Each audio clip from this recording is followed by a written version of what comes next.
may go for what we would call austerity, spending cuts going forward as a way of paying for it. Others will simply want to roll over the debt further and further into the future. Again, from the perspective of the OECD, what's the right answer?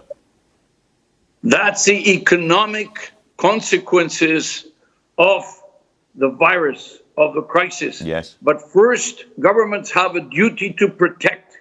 That is first and foremost their duty. And therefore, yes, we're all going to end up this with higher levels of debt for governments, higher levels of debt for corporations, maybe even higher levels of debt for households.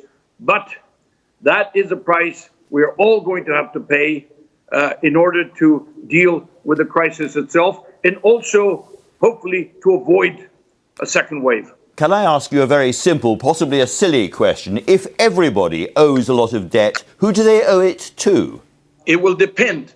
Governments may owe it to the markets, to the investors who pick up the government debt, treasury bills and treasury bonds, etc., or to the central banks, because now the central banks are very aggressively and actively and appropriately, I would say, buying government debt in order to help absorb the market impact. And they're also buying, by the way, private debt, and even have announced that they will do household debt. They are doing the right thing. We should, throw everything we got at this phenomenon and help the consequences to be less dire.